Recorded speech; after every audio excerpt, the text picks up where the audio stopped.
Miss Rimando, kanina sira mo, bago ka naging CEO ng St. Timothy, naging HR ka, magkano sweldo mo?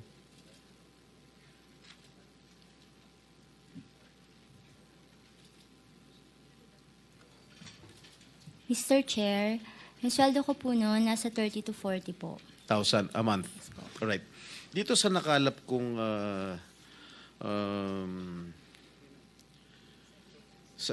SEC, ang amount paid sa record dito, 887 million. Paano ka nakakuha ng ganong kalaking pera? Paid up capital. Tama, paid up capital. Paid up capital. Saka kumuha ng ganitong kalaking pera. Mr. Chair, yung 2025 na lang po yan. Bali, nung Oo nga, nag-umpisa po saka kami. ang tanong ko sa'yo, saka kumuha ng pera? Mr. Chair, meron naman pong income si St. Timothy po. Hindi, pera mo to eh. I mean, iba pa yung pera ng subscription ni Mary Faith Glynn, Jerry Panty. Ikaw ang pinakamalaki, 887 million. Mr. Chair, Sino nagbigay? Huwag na tayo magpaligoy-ligoy pa. Sino nagbigay ng pera sa'yo? nakakahiya man pong aminin, pero meron po akong hiniram na halaga sa tito ko po nung nagsisimula pa lang po ako na nagtayo po. Magkano hiniram mo sa tito mo? Noong una po ay nasa 7.7 million lang po. O paano umabot ng 887 million? Nung kumikita na po si St. Timothy, wala po akong nilalabas na sarili ko pong kita. Lahat po pinapasok ko din po dun sa corporation Talaga? po. Opo, Mr. Chair. Magkano binabayad mong tax sa gobyerno? Mr. Chair, pwede ko po bang mag-refer dun sa financial Sige, statement babalikan po? kita, tapos nahiyaan ako kay Okay Senator Raffy, okay? Thank you po. Senator Rapi. Thank you, Mr. Chair. Kanina nabanggit ni Senator Soto na yung dealer na inamin naman ng mga diskaya ang pinagkukunan nilang kanilang luxury vehicles ay yung company na involved sa pagpasok dito ng Ducati na hindi nagbayad ng tax kaya hinila kasi in-expose ko yon. So my question dito sa mga sa diskaya, mag-provide kayo, are you willing to provide all those documents from the Bureau of Customs na to make sure na nagbayad kayo talaga nung tamang buwis doon sa mga luxury vehicles ninyo na pinalaway nyo sa taong bayan na 28 you said? And also, Mr. Chair, siguro patawag na natin yung Bureau of Customs kasi malay mo, meron nga korupsyon doon sa mga project nila. Pati ba naman sa pagbayad ng buwis, lulukohin pa tayo. So baka meron tayong mahila doon. Are you willing? Yes po. Okay. Number two, dito sa BIR. BIR, nabalitaan nyo, of course, last year, palumabas yung video na in-interview itong mga diskaya tungkol sa kanilang mga ari-arian na sobrang lavish. Nag-issue kayo ng LOA against them? After na makita yung video? Letter of authority? Letter of authority to a corporation. But did you do that? Your Honor, please. Ginawa nyo ba yun para sa Yes, mga Your diskaya? Honor. There was a letter of authority. Ano pong lumitaw doon sa result ng... It is still an ongoing investigation, Your Honor. 1 year ago pa? I think the LOA was issued 20, if I'm not mistaken, late 2024 or early 2025. Kaya nga, bakit ang tagal? Samantalang pag nag-issue ka ng LOA sa mga Chinese, sa mga beer houses, in 2 weeks na natatapos agad. Siyempre, nagkakaroon ng under the table. So bakit dito ang tagal? There's we observe some procedures. No, I don't want to. Hindi acceptable yan. Marami akong kaibigan ng mga businessmen, mga Chinese karamihan na nagsusumbong sa akin. Pinapadala nyo ng LOA randomly kahit na alam nyo na walang kasalanan. Gusto nyo lang sigurong maharas or ma-check yung status ng kanilang tax payments. Initial nyo ng LOA. In matters of 2 weeks, maximum 1 month, lumalabas ng resulta ng LOA, nagbabayad na yung Chinese na sinasabi nyo kulang at nagbabayad sila on the side kung kanino man yung Poncio Pilato. Now, dito sa Diskaya, inaabot kayo na matagal. Bakit tumatagal? Dahil nagtatawaran pa? Most of this time that we consume, Your Honor, is gathering of some documents from third-party sources verifying the the initial information gathered. No, you Your don't Honor. gather documents. They are the ones who should provide you all the documents necessary Yes. for you to prove your point. Yes, Your Honor. That's Which you are true. doing it. Again, babalik ako dun. Ang tagal-tagal nyo mag-audit sa mga tulad ng mga diskaya, pero pag sa mga maliit na negosyante na gusto nyong harasin, ang bilis nyo agad maglabas ng LOA at saka yung result ng inyong investigation, sabi ko nga, 2 weeks lang. In fact, I can provide you names of people na pinirahan nyo dahil sa LOA na yan. Pero mga ito, ang tagal. Bakit? Nagtatawaran kayo? Nor the status of No, this ang ongoing gusto ko next time, investigation. lahat ng mga contractors na na-issue nyo ng LOA, even DPWH officials, ilabas nyo na agad yung resulta. Huwag na patagalin pa. Huwag nang mag-antay pa kayo ng something. Now, District Engineer ng DPWH, Assistant District Engineer ng DPWH Bulacan, the name is Bryce. Etong taon to, meron siyang Ferrari, meron siyang Lamborghini at nakapangalan pa sa wife niya. Okay, alam niyo ba ito? Monitor niyo ito, mga taga-DPWH? His name is Bryce. And he owns a Lamborghini, he owns a Ferrari, and he goes to the casino almost every single night. At meron tayong mga video niyan, pwede tayo humingi ng video niyan sa Soler, sa Okada, at makikita yung pagmumukha niya doon sa VIP room. For the So, hindi niyo information monitor to? For the information of Senator Tulfo, his real name is Bryce Erickson Hernandez. There you go. He is the Assistant District Engineer. Andito ba siya? He is not here. Ito po yung district engineer, Your Honor, No, Mr. Chair. ang tinatanong ni Senator Tulfo, si Bryce. Wala po yata. Okay. So, my next question, wala pa. So, imbestigahan niyo po yon. Kaya naman, at saka gusto ko yung Ferrari niya at saka Lamborghini hilain at i-auction in favor of the government kasi I'm sure yung pera yun galing sa corruption yon. Wala siyang karapatan na magkaroon ng ganong klaseng ari-arian tapos nagkakasino pa. Monitor niyo yun. Okay?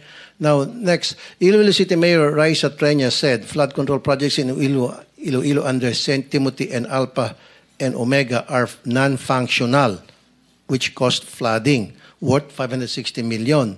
So, naka-recover na ba dito tayo in terms of warranty?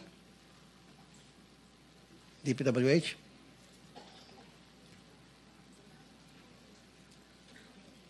Yung sa project na yon? Wala po akong idea, Mr. Chair, Your Honor. Well, dapat magkaroon kayo ng idea by now. Alam niyo naman po, magkakaroon tayo ng hearing ganito. Dapat inimbestigan niyo lahat ng mga project na questionable. Ito, lumabas sa media to, na-question ni Mayor Treñas. So, go and investigate this. Okay. Now, dalawa na lang. Paano tayo nakakabawi doon sa mga proyekto na mga ghost projects or yung mga delayed? Di ba meron yung tinatawag na performance bond? So, Meron din pong retention money na hindi marirelease kung hindi pa nakompleto yung project. now, kung hindi pa nakumpleto ang project dahil delayed, di ba may tinatawag na liquidated damages? Meron din po. Magkano na po nasingil doon sa mga liquidated damages and give me a list of those projects na matagal ng delayed o yung iba pa ghost na dapat yan 1/10 of 1% per day. So kung yung project ay delayed na for 1 year, just imagine that's hundreds of millions na. Kung pag-ipon-ipon natin, are you doing that? Yun po ay kukunin natin ng datos sa mga implementing offices kung nakapag-apply po sila ng liquidated damages sa mga delayed projects, Your Honor. Okay, 103 contractors, natanong ko na ito noon, hindi nyo ako nasagot kasi minadali ako noon. 103 contractors blacklisted. Okay, out of these 103 contractors blacklisted dahil nga hindi maganda yung kanilang trabaho, substandard and ghost projects, bakit isa lang ang flood control projects doon? Out of 103. At ngayon, pinag-uusapan natin, sabog-sabog na napakarami pala mga flood control projects na nangyari sa ating bansa.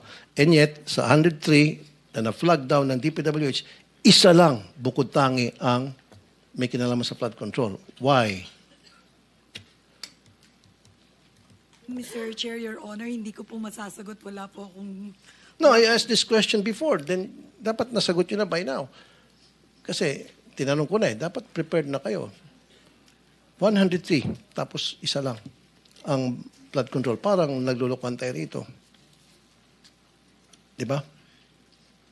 So, next time, pwede siguro, Mr. Chair, obligahin natin mga ito na pag susunod na hearing, i-provide nyo sa amin ng reason kung bakit sa 103, isa lang ang flood control project na ano nyo, na flag down. I-flag ko po sa Director ng Procurement Service, Your Honor, Mr. Chair. Sino siguro sa DPWH in charge of that? Maybe you have to research and ask. Procurement Service po yung ng Central Office po yung in charge ng siguro pagre-recommend. Of course, implementing office po ang makakaalam niyan kung sila ay kailangang i-blacklist o delay sila. Kaya nga, kung kailan nila i-blacklist, so kailan i-blacklist, kaya nga 103 got blacklisted. But unfortunately, out of the 103, only one was involved in flood control project. So ano nangyari doon sa iba? Na pinag-uusapan natin ngayon by the hundreds na. Tama? You follow me? You know what I'm saying, ma'am? Yes, Your Honor. Okay, next time. Siguro next time din, Mr. Chair, dalawa na lang. Papatawag natin itong mga insurance companies. That's a good idea. Patawag natin itong mga insurance companies as well. Kasi pagdating sa warranty retention money, yung sa faulty projects, ang sinasabi, ang nakarating sa aking information, mabagal daw ang pagbayad nito mga insurance companies. Baka ito mga insurance companies, ito yung mga fly-by-night o house show na which is also owned by some of the people from the DPWH. Kaya hindi nababayaran, nasasayang lang itong mga warranty faulty projects. Yung pag-warranty, pagpakabayad sa kanila. And then the last but not the least, a couple of months ago, nag-raid ang NBI sa Bulacan sa mga steel mills selling cheap, substandard steel. Okay. Senator Rapi, the insurance commissioner, I think, is present. Is there, nandiyan ba insurance commission? So bakit yun ang reklamo, Mr. What's your name, sir? Regalado, sir. Are you investigating itong mga insurance companies to make sure that they're legit, that they're capable, at meron silang kakayahan magbayad? Dahil ang reklamo din kasi bakit matagal ang pag-process at pagbayad para doon sa warranty ay mabagal doon yung pag-process nitong mga insurance corporations. Yeah, we managed to settle the claims when they are filed with us. But ganito lang ho yung proseso natin. Insurance companies are sureties. No? They only cover about 30% of the project, and then ang bawat risk po nila ay hanggang 250 million. Kami po, ang jurisdiction namin, ang pwede lang namin magamit is about 5 million. At yung iba po, they have to go to the civil courts to claim. Ang punto po dito is kung hindi makolekta sa mga kontraktor, pwede hong dumiretso ang DPWH sa amin para tulungan sila because these are all callable on demand. Yung po ang ating GPPB at Okay, meron naman pumunta taga DPWH para doon sa proseso na sabi ninyo? The last time I checked, wala po kaming Wala. natatanggap. Bakit wala? Ang dami mga projects na dapat kailangan mabayaran dahil under warranty dahil palpak. And yet, sabi niyo walang pumupunta. Yeah, wala po. At sinasabi ng DPWH, mabagal daw kasi magbayad yung insurance companies. And yet, DPWH doesn't come to you para ilapit. Wala po ang DPWH. Usually ho, it's settled between the DPWH and the contractors. So DPWH, paki-check ba't hindi lumalapit sa insurance company? Yes, Your Honor.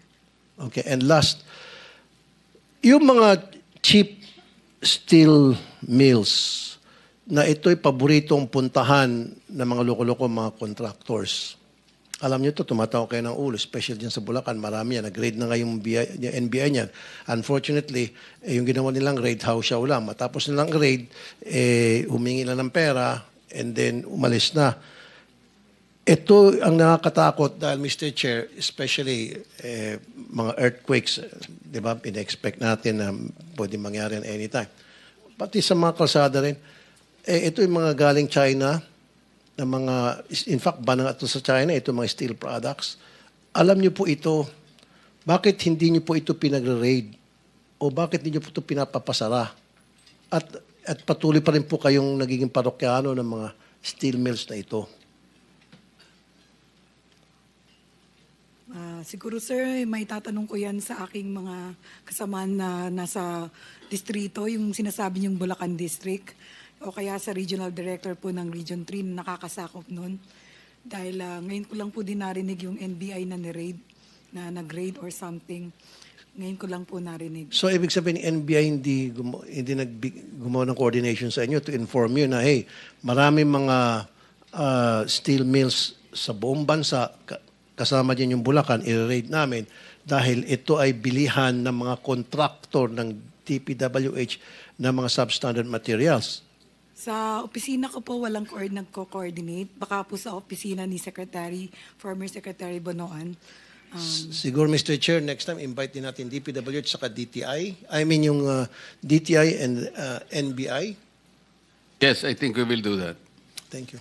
That's all, Mr. Chair. Are you done? I walk the talk, so 5 minutes before this, tapos na. Actually, Yusek, hindi mo sinagot yung isang napaka-importanting tanong niya. It's about the performance bonds, security bonds. Kasi dapat, halimbawa, ghost project talaga, o defective yan, talagang wala na. Hindi ba, you will need to terminate the contract and declare a default para makakolekta kayo sa insurance company. Tama po, sir? Yes, Mr. Chairman. Callable yung ano ninyo eh. Kasi Yes. kung hindi naman kayo magdi-declare at hindi nyo i-terminate ang contract, mahihirapan lang sila. And everybody will go to court. Matagal po yun eh. At saka yung sinasabi ni Senator Rapi, yung nag-raid kasi mali yung ni-raid niya sa Bulacan nagpunta. Alam po nyo kung nasaan yung mga substandard tsaka yung mga counterfeit na mga bakal-bakal na yan, mga reinforcing bars. Nandiyan sa San Simon, Pampanga.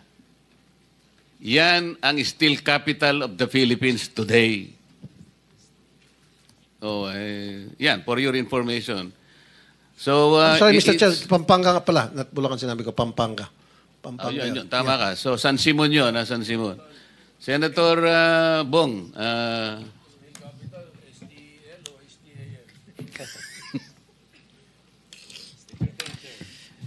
Mr. Chair, once again... By the way, nag-give up sana si Senator Robin, kaya lang kuya ka raw niya, kaya ikaw muna daw. Salamat, Senator Robin. Mr. Chair, I once again give my support to this committee as your Vice Chairperson ng Blue Ribbon and join you along with our colleagues in our pursuit for justice and accountability. We must make those involved in failed and ghost control projects accountable. Let's make accountable all those who are responsible for all this mess. Panagutin natin ang lahat ng responsable dito, imbis na flood control. Ang meron tayo ay floods na out of control. Kapabayaang out of control, bastusan na po ito na out of control.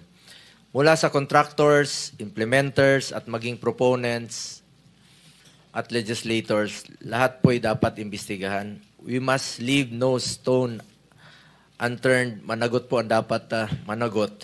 Kapamilya man, kaibigan, o mga name dropper, wala tayong sasantuhin. Lalo na yung mga nagpayaman sa mga proyektong hindi ipinapatupad ng maayos at naglagay sa kapahamakan sa buhay at kalusugan ng taong bayan.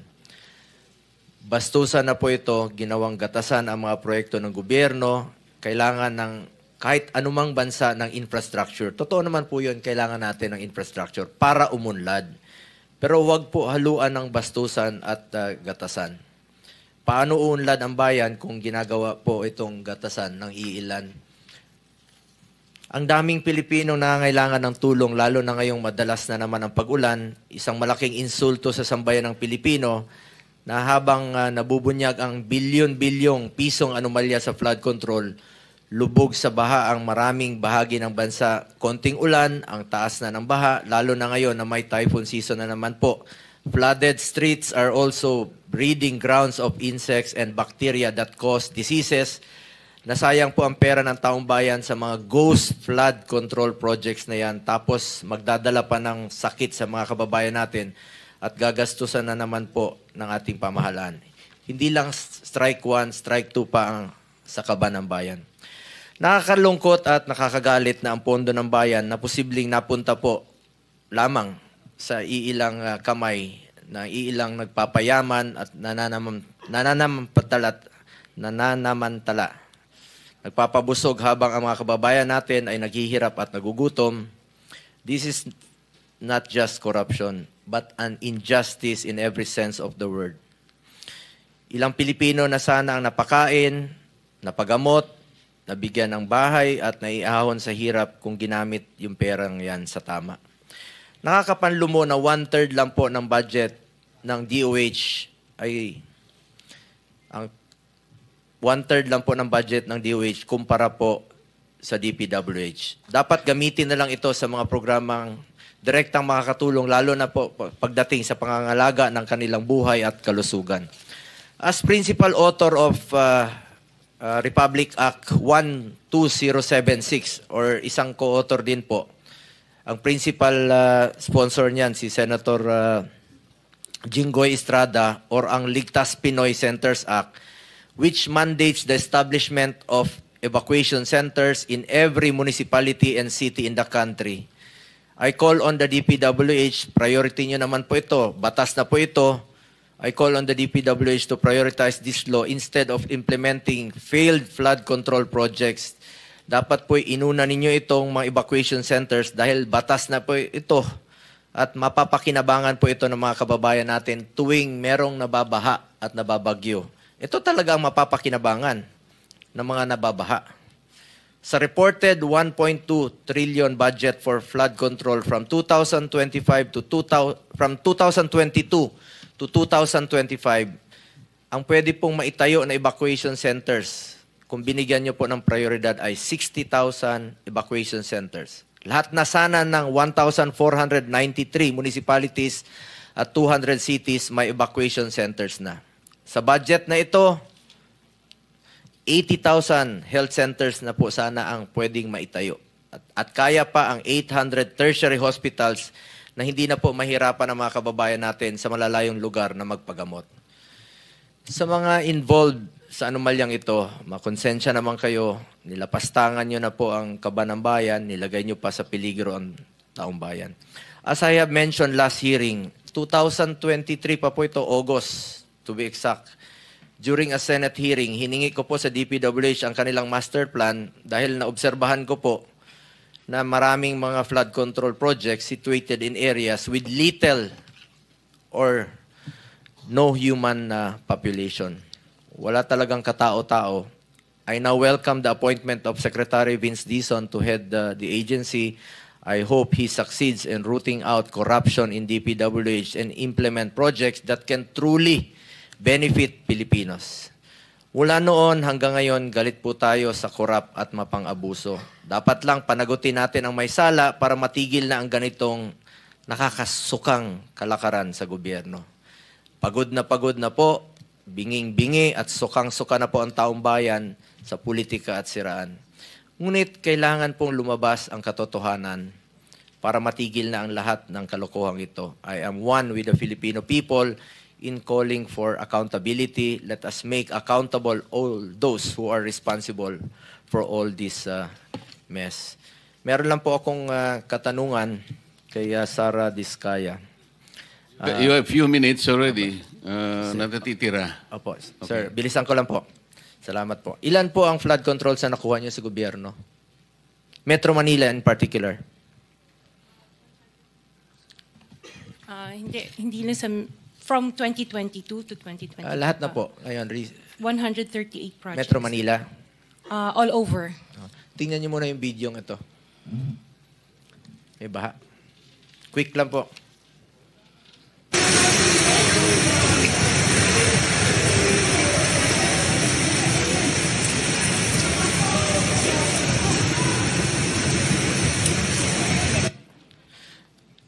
Napanood niyo ba yung video yan? Ngayon lang po. Habang mga involved sa construction ng flood controls ay sandamak ang mga sasakyan, katulad mo, 28, 26 o 40, ang ibang Pilipino natin, mga kababayan, walang magawa kundi panoorin habang palutang-lutang sa baha ang kaisa-isang sasakyan nila na pinaghirapan, pinagpawisan at talagang pinaghirapan nila mabili. Hindi natin maikakaila ang sama ng loob ng taong bayan ngayon. Imagine, pinaghirapan mong sasakyan yan, kaisa-isa mo, lumubog pa sa baha. Paano kaya humaharap? Paano mo bang... Tapos yung mga gumagawa ng flood control, may 26 o 40 luxury cars pa. Paano kayo humarap niyan sa taong bayan? Anyway, I would like to take this opportunity to call out the distortions of facts being spread on social media. There are people out there changing the narratives, making false claims. They are masters of lies and half-truths, masters of fake news. Some people are capitalizing on this scam to target their political enemies. In doing so, in so doing, we will fail to get to the bottom of this problem, allowing the real culprits to continue with their modus operandi while here we are again involved in dirty politicking this early. Miss Diskaya, hindi po kita kilala. May tanong lang po ako sa iyo. Common practice ba ang joint venture sa construction projects? Yes po. Alam mo ba ang proyekto ninyo na naiulat kasi ngayong araw, ngayon lang, na joint venture nyo raw po ang CLTG? 2017? I think so, yes, before. Flood control ito? I can't remember. Natapos na bang proyekto ito? Alam ko tapos po yung mga project. Nagagamit na ito ng tao? I would think so, yes po. Kung meron pong pagkukulang o deficiencies or mali, ako mismo po ang magre-rekomenda sa committee ito na kasuhan kayo kahit kasama ang kamag-anak ko. Hindi lahat ng infrastructure projects may anomalya. Kailangan ng kahit ng anong bansa ang infrastructure para umunlad. Basta gawin lang po ito sa tama ang proyekto, ang masama, yung palpak na proyekto at ghost projects na ginagawang gatasan. Huwag lang po sanang bastusan. At ulitin ko, for the 9th time, I have nothing to do with the business of my family. Wala po akong kinalaman sa negosyo nila. I have no involvement in its operations. 24 anyos pa lang po ako, nagtatrabaho na po ako kay former Mayor Rodrigo Duterte. Hindi po nakakalapit sa akin ang pamilya ko para humingi ng pabor sa kontrata ng gobyerno. Yan po ang sinabi ko noon pa. I will resign kapag pumasok po sila sa City Hall or sa Malacanang. Paulit-ulit ko itong sinabi. Pag may gumamit ng pangalan ko, please consider it denied. Ayaw ko po makisali sa negosyo ng pamilya ko at ayaw ko rin po silang makialam sa trabaho ko. Sa totoo lamang po, mas nakakalapit pa sila sa ilang politiko, pero hindi po sa akin. Hindi naman natin mapili kung sino yung kamag-anak natin sa mundong ito. At hindi rin po ako nag-i-intervene on behalf of any business entity. Nag-warning na po ako noon. Ingat po kayo sa mga name dropper. I observe delikadesa. Pangalan ko po ang puhunan ko sa mundong ito at hindi ko po yan sasayangin. At hindi ko sasayangin ang tiwala ng Pilipino. If meron pong deficiencies at meron silang pagkukulang, ako mismo po ang magre-rekomenda sa committee ito na kasuhan sila. Kahit kamag-anak ko, kahit involved sa kahit na anuman pong pagkakamali, kasuhan niyo po sila. I am for accountability. Ayoko po ng kalokohan kahit kailan. Pero lahat po ng bansa kailangan ng infrastructure for development. Huwag lang bastusan at huwag lang pong gawing gatasan. Tulad ng LCAC, kailangan ng development sa bundok noong panahon ni former President Duterte. Naging incentives po ito na magkaroon ng proyekto yung mga barangay at marami na po ang naging insurgency-free sa ilang region due to incentive sa barangay. Maganda po yun. Pero kapag nahaluan ng korupsyon, ayaw namin yan. Noong panahon ni dating Pangulong Duterte, sinisibak niya po pag naamoy niya na merong korupsyon. Thank you, Senator Bong. Actually, I have given you 11 minutes already. Sir, closing na lang po. Naniniwala po ako na ang paglilingkod sa bayan ay dapat may kasamang integridad at pananagutan. I assure the public that I have nothing to do with these transactions and I remain firm in my commitment to transparent and honest service. I am for accountability. Let me repeat, let us make accountable for all those responsible for all this mess. Panagutin natin sila. Salamat, Mr. Chair. In your opinion, will Bongo keep his promise in suing his own kin if found linked to the flood control anomalies, or is this just another lie and stunt to keep his senatorial position? Let's not forget that Bongo is a close ally of Duterte, and Duterte appointed Mark Villar as DPWH Secretary during his term. And Henry Alcantara were appointed by Mark Villar as Bulacan's first district engineer, who is now involved in the billions of corruption on DPWH. Thank you for watching. Don't forget to like, share and subscribe for the latest hot news of the press.